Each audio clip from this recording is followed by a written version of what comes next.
60 साल तक भारत में प्रतिबंधित रहा था नाथूराम का अंतिम भाषण कि आखिर उन्होंने गांधी को क्यों मारा। 30 जनवरी 1948 को नाथूराम ने महात्मा गांधी की गोली मारकर हत्या कर दी थी। लेकिन नाथूराम गोडसे इस घटना के बाद घटना स्थल से फरार नहीं हुआ, बल्कि उसने आत्मसमर्पण कर दिया। नाथूराम गोडसे समेत 17 अभियुक्तों को गांधी जी की हत्या के लिए मुकदमा चलाया गया। इस मुकदमे की सुनवाई के दरमियान न्यायमूर्ति खोसला ने नाथूराम से अपना वक्तव्य पढ़कर सुनाने को कहा, जिसे न्यायमूर्ति ने स्वीकार कर लिया। हालांकि सरकार ने नाथूराम से इस वक्तव्य पर प्रतिबंध लगा दिया था, लेकिन नाथूराम के छोटे भाई और गांधी जी की हत्या के सहयोगी गोपाल गोडसे ने 60 साल की लंबी कानूनी लड़ाई लड़ने के बाद सुप्रीम कोर्ट में विजय प्राप्त की और नाथूराम का वक्तव्य प्रकाशित किया गया। नाथूराम गोडसे ने गांधी हत्या के पक्ष में अपनी 150 दलीलें न्यायालय के समक्ष प्रस्तुत की। तो दोस्तों, आज हम आपको दिखाने जा रहे हैं उसी वक्तव्य से कुछ मुख्य अंश।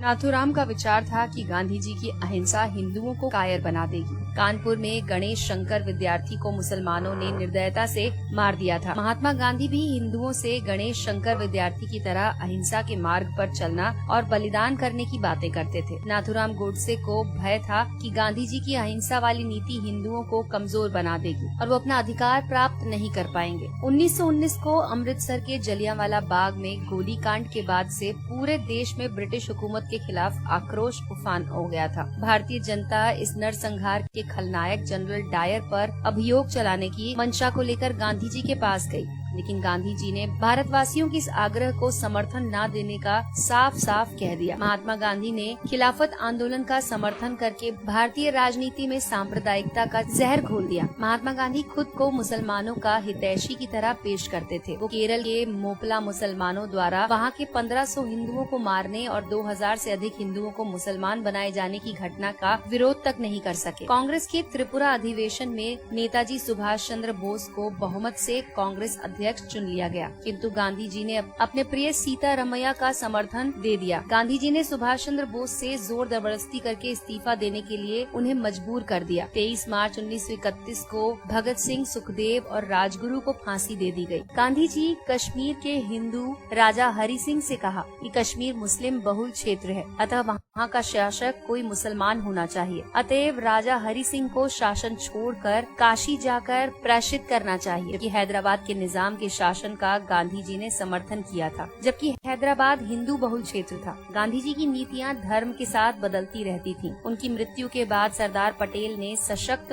बलों के सहयोग से हैदराबाद को भारत में मिलाने का कार्य किया। गांधी जी के रहते ऐसा करना संभव नहीं होता। पाकिस्तान में हो रहे भीषण रक्तपात से किसी तरह से अपनी जान बचाकर भारत आने वाले विस्थापित हिंदुओं ने दिल्ली की खाली मस्जिद में जब आश्रा स्थायी रूप से लिया, तो मुसलमानों ने मस्जिद में रहने वाले हिंदुओं का विरोध किया, जिसके आगे गांधी जी नतमस्तक हो गए और गांधी जी ने उन विस्थापित हिंदुओं को, जिनमें बूढ़े, स्त्रियां और बालक अधिक थे, मस्जिदों से खदेड़ दिया। बाहर ठिठुरते सर्दियों में रात बिताने पर उन्हें मजबूर किया गया। महात्मा गांधी ने दिल्ली में स्थित मंदिर में अपनी प्रार्थना सभा के दौरान नमाज पढ़ी, जिसका मंदिर के पुजारी से लेकर तमाम हिंदुओं ने विरोध किया, लेकिन गांधी जी ने इस विरोध को दरकिनार कर दिया। महात्मा गांधी एक बार भी किसी मस्जिद में जाकर गीता का पाठ नहीं कर सके। लाहौर कांग्रेस में वल्लभ भाई पटेल का बहुमत से विजय प्राप्त कर गए, किंतु गांधी जी अपनी जिद के कारण ये पद जवाहरलाल नेहरू को दे गए। गांधी जी अपनी मांग को मनवाने के लिए अनशन, धरना, रूठना, किसी से बात न करने जैसी युक्तियों को अपनाकर अपना काम निकलवाने में माहिर थे।